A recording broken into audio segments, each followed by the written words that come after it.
Remember that one time when you traveled all over your city and almost traded your left nut for a Marvel Legend that you were desperately looking for, only to find it later at Ross for like a fourth of the price? I think it's happened to everyone. Sometimes when you're trying to like guess what figures are going to be very difficult to find and which you should probably wait out and just be patient on, sometimes you get burned.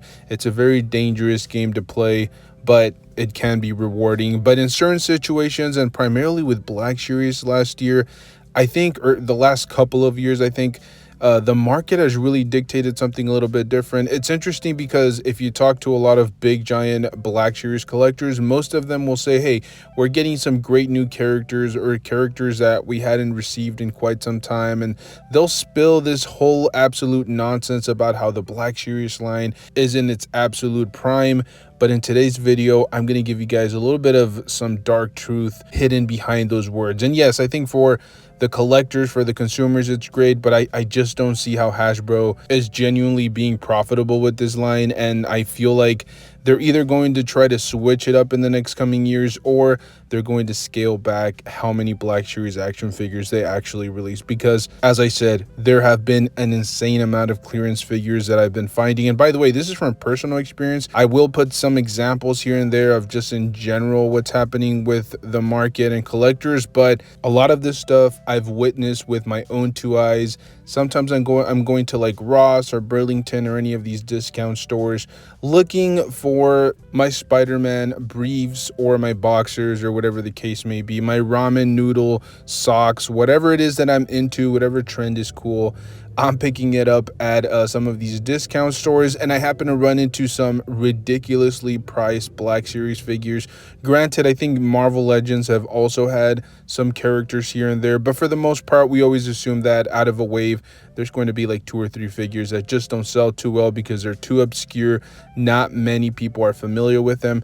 But you do expect the Black Series to be a little bit more consistent, because I don't think that they jump too much into the comic book series. I mean, they have been doing that a little bit more recently, but throughout the entire span of Black Series figures, it's rare to see comic book based figures. For the most part, you see characters that are featured in live action films or some of the bigger TV projects. So it's very interesting to see these through like the clearance aisles and things of that nature. Now, it is worth noting that not everything that they released last year went directly to the clearance aisle or the last couple of years.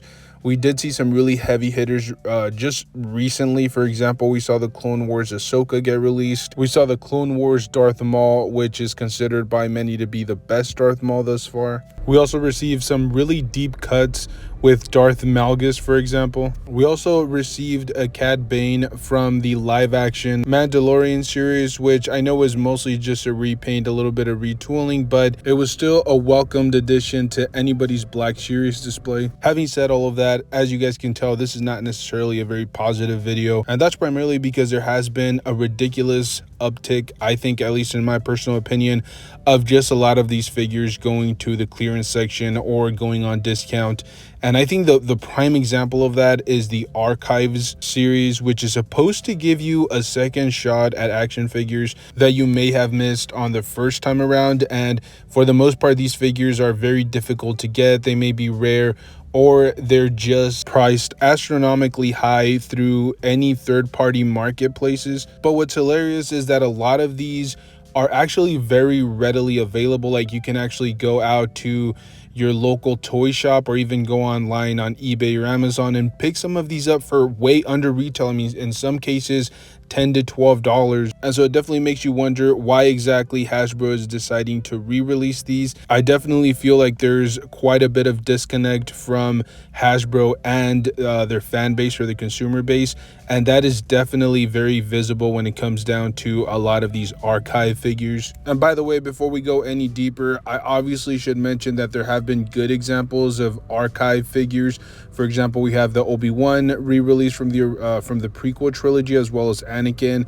We had Bosk, for example, be re-released. All of those figures have gone to astronomically high prices, even though they are technically re-releases. And by the way, another thing worth noting for those people that are not too familiar with the Archive series, they're not always just re-releases. Sometimes they do have some newer technology, some newer paint applications, and then once in a while they'll throw in some extra accessories. So they're not always just being re-released in different packaging. Sometimes there are some very, very noticeable improvements. But as I said, there are some perfect examples of how Hasbro, I think, is mismanaging the line.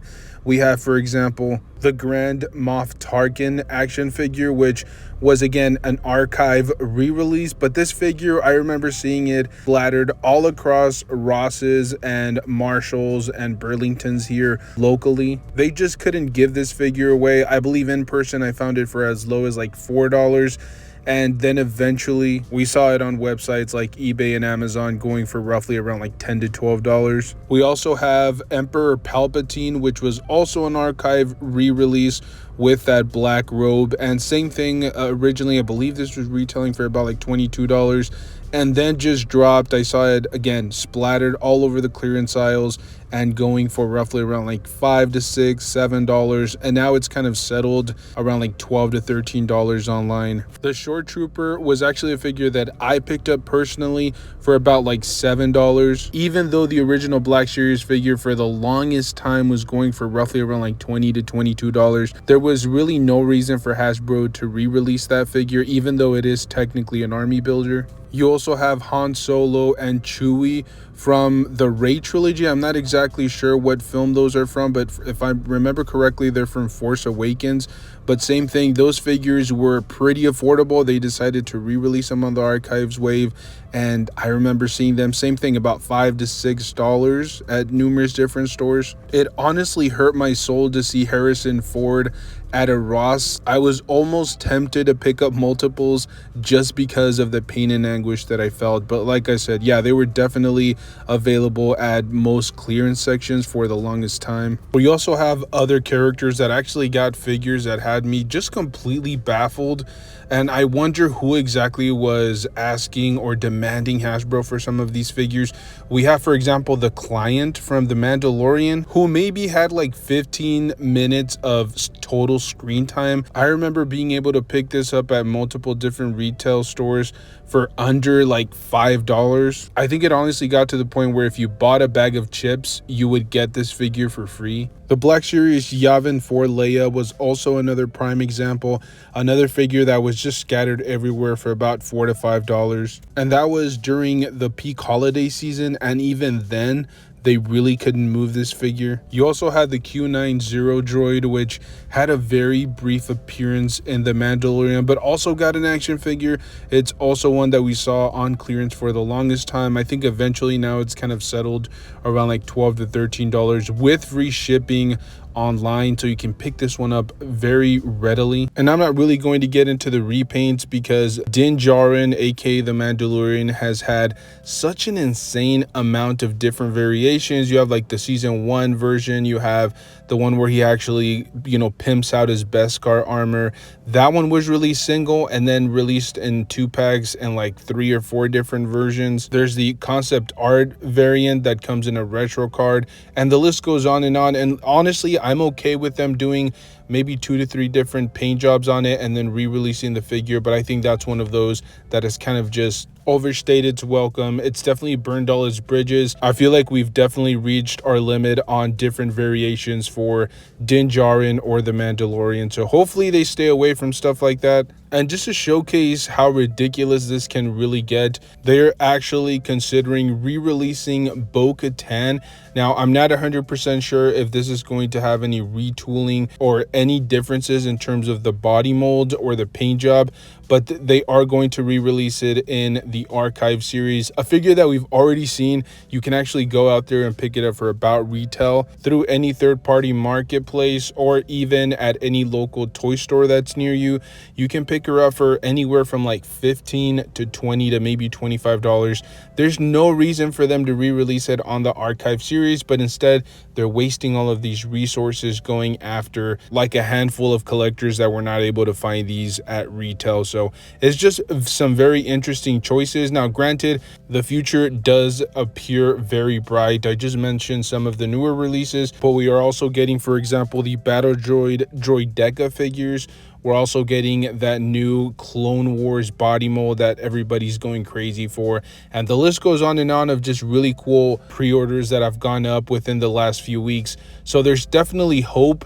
But I just feel like, and by the way, I'm not bashing the line as a whole. I think the Black Series line is phenomenal. I absolutely love it. I'm an avid collector myself, but I just feel like the last couple of years have really been weird. They've been releasing a lot of these really obscure characters that I don't think people are going crazy for, and honestly end up just going into the clearance section, as well as archival figures that we really have no need for. There's no need for them. There's no demand for them, but yet they decide to continue re-releasing some of these body molds and these figures.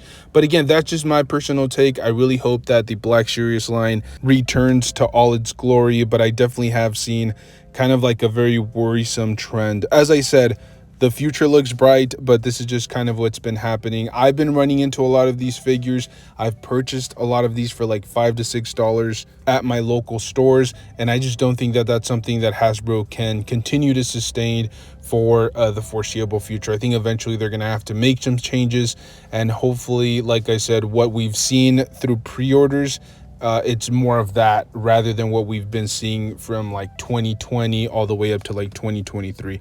But that's just my personal take, my personal opinion. I could honestly just be making something out of nothing, just being melodramatic. Let me know down below in the comment section. If you guys enjoyed this type of content, make sure to hit the like button. Check out our channel. We have a ton of more content that's very similar to this. So thank you guys for tuning in. Stay safe out there. I will see you guys in the next one. Thank you.